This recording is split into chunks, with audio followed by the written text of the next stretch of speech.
안녕하세요. 와인공간을 운영하고 있는 와인펭귄입니다. 와인공간에 드디어 이탈리아 바롤로가 들어왔습니다. 와인공간이 이제 이탈리아 와인도 조금 수입하기 시작했고요. 그 중에 이탈리아 3대 명주 중에 하나로 손꼽히는 바롤로 소개해드리려고 가지고 나왔고요. 네비올로라는 품종을 가지고 왔는데, 이 네비올로라고 하는 품종은 전 세계적으로 굉장히 조금밖에 키우지 않는 품종이고요. 한 6,000헥타르 정도 키운다고 알려져 있는데, 그 중에 90%가 피에몬테 산지에 있고, 그 중에 80% 정도가 랑게라고 하는 지역에 있습니다. 이탈리아에서도 가장 북쪽 산지 중에 하나인 이 피에몬테라고 하는 지역은 뜻 자체가 원래는 피에몬테 해가지고 산 발치란 뜻이에요. 그래서 이제 알프스 산자락부터 시작되는 와인 산지기도 하면서 북부 이탈리아를 관통하는 포강을 원류에 해당하는 지역에 위치합니다. 그래서 북부 이탈리아가 굉장히 큰 평야지대에 위치하고, 그리고 쌀농사 같은 걸 많이 지어서 리조또 같은 게 되게 유명하죠. 그래서 피에몬테는 시작점에 있는 그런 지역이라고 생각하시면 됩니다. 피에몬테 가면은 산지 자체가 DOC도 많고 굉장히 명산지로 손꼽히는데, 그 중에 가장 좋다고 알려진 품종이 네비올로라고 하는 품종이 있어요. 네비올로는 네비아라고 하는 안개에서 왔다고 하는 말이 정설로 알려져 있는데, 피에몬테에서 와인을 수확하던 시기가 보통 한 10월 하순 정도가 되는데, 수확할 때 되면은 안개가 자욱하게 끼는 모습을 보고 안개, 네비아에서 네비올로라는 말이 났다는 얘기가 있고요. 그리고 두 번째는 네비올로 품종을 수확할 시기가 되면은 네비올로의 그 겉면에 하얗게 앉은 그 색상을 보고 안개, 네비아, 네비올로라는 얘기도 있고요. 굉장히 좋고 훌륭한 귀족적이고 노블한 품종이다 라고 얘기해서 네비올로가 됐다, 여러 가지 설이 있습니다. 랑게라고 하는 지역의 어원은 혀라는 뜻을 가지고 있는데, 그 지역을 잘 보면은 그 두 개의 계곡을 가로지르는 그 언덕에 위치하기 때문에 혀 모양을 가지고 있다. 그래서 이제 혀라는 뜻을 가지고 있어요. 아무튼 랑게 지역에 여러 가지 유명한 좋은 와인들이 많이 나온 산지들이 있는데, 그 중에 바롤로라고 하는 지역이고요. 이 바롤로라고 하는 지역은 총 11개의 마을로 이루어져 있고, 그 중에 5개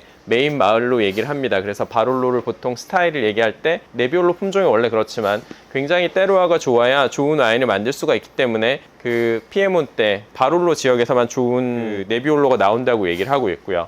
그래서 그 네비올로의 캐릭터 자체가 다른 지역, 랑게 지역에 있는 네비올로 캐릭터에 비해서, 아니면 다른 나라에서 키우고 있는 네비올로보다 훨씬 더 퀄리티가 좋은 걸로 알려져 있어요. 이쪽 지역에서 나오는 바롤로 메이커인 이 바롤로 팔라디노라고 하는 생산자입니다. 이 메이커 같은 경우는 그렇게 역사가 엄청 오래되지는 않았는데, 포브스에서 선정했던 최고의 바롤로 중에 하나다라고 손꼽히는 리스팅에 들어갔을 정도로 퀄리티가 굉장히 빼어난 걸로 알려져 있고요. 실제로 마셔보게 되면 좀 완성도가 굉장히 높아서 좋은 퀄리티를 보여주고 있는 걸 볼 수 있습니다. 80년대부터 이 바롤로라고 하는 그 오래된 포도원을 구매해서 바롤로를 만들기 시작한 생산자들 중에 하나입니다. 사실 그 시기는 1980년대 자체가 바롤로 전쟁, 바롤로 보이즈가 탄생하면서 이탈리아 와인이 역동하던 그 시기였는데, 옛날엔 좀 전통 방식으로 만들었지만 현대적인 방식으로 만들어내면서 프랑스 와인처럼 좀 뉴요크 같은 걸 좀 쓰고 양조 기간을 땡겨가지고 빨리 마실 수 있는 그 현대적인 스타일의 바롤로를 만들어내는 그 시점이에요. 그 시점에 와인을 만들기 시작한 생산자 중에 하나고요. 이 집 같은 경우는 사실 모던한 스타일로 만드는 건 아니고 조금 클래식한 스타일의 바롤로를 표방하면서 바롤로를 만들어낸 생산자입니다. 하지만 맛을 보게 되면은 좀 섞여 있는 것 같아요. 그래서 최근 들어서 바롤로 생산자들을 만나보게 되면은 바롤로에서 그동안 가지고 있었던 좀 너무 많은 탄닌, 초장기 숙성을 대비한 그런 게 아니라 탄닌의 양을 제한하면서 조금 더 빨리 마실 수 있고 좀 더 실키한 스타일의 바롤로를 만들어낸다고 하고 있는데, 그런 뉘앙스를 가지고 있는 생산자입니다. 와인 공간에서 이번에 가져온 와인은 총 5종류고요. 레드 스파이시한 캐릭터가 많이 올라오고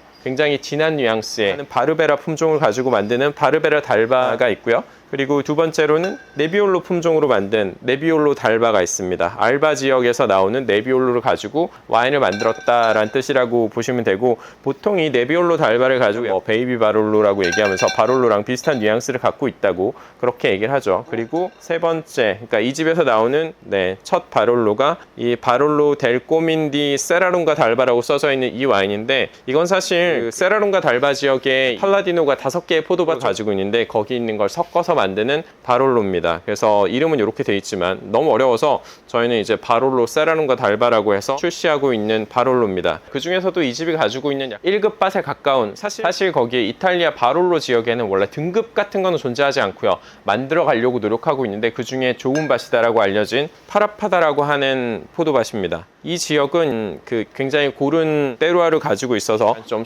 섬세하고 올리브 오일이나 발사믹 노트 같은 바롤로 중에서도 굉장히 좀 부드럽고 우아한 뉘앙스가 극대화된 세라름과 달바 지역에서 나오긴 하지만 그런 모습이 잘 보이는 와인입니다. 사실 이 집과 이 파라파다라고 하는 포도밭이 한 7헥타르도 되지 않는 포도밭인데 그 중에서 얘는 한 1헥타르 정도를 가지고 있고 한 4천여 병 정도 적은 와인을 생산하는 지역이고, 그리고 사실은 이 포도밭이 제일 유명하긴 한데 세라름과 달바 지역에서도 손꼽히는 우르나토라고 하는 포도밭입니다. 이 우르나토라고 포도밭은 한 8헥타르가 좀 안 되는 면적을 보여주고 있는 건데요. 이 우르나토는 우리가 알기로는 이제 피오체사레가 거의 다 가지고 있어요. 그래서 거의 1헥타르 가까이 가지고 있고, 이 팔라디노가 한 1헥타르 정도 소유하고 있는 그런 포도밭입니다. 여기서 나오는 우르나토 같은 경우는 철분 뉘앙스의 구조감 있고 단단한 세라름과 달바 지역에서도 좋은 포도밭에 해당하는, 마치 부르고뉴를 빗대면 아까 파라파다 같은 게 샹볼 같은 느낌을 선사해 준다고 하면은 이 우르나토는 조금 더 진한 풍미의 구조나 본로마네 같은 형태로 좀 더 구조감 있고 완성도 높은 보여주는 그런 포도밭이기도 합니다. 그래서 이렇게 해서 총 5가지 라인이 들어왔고요. 사실 이 팔라디노라고 하는 메이커는 기존의 다른 수입사들이 한 번씩 수입했던 그 바롤로 메이커예요. 그래서 사실은 와인 공간이 수입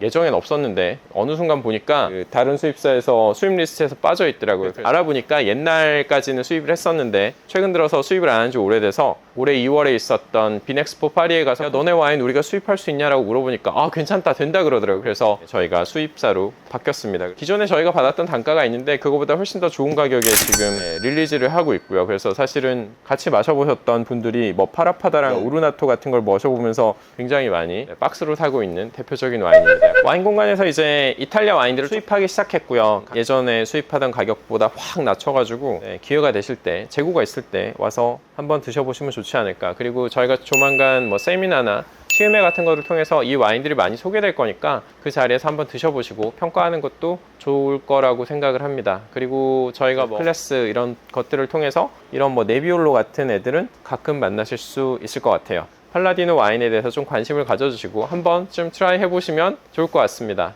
영상 시청해주셔서 감사합니다.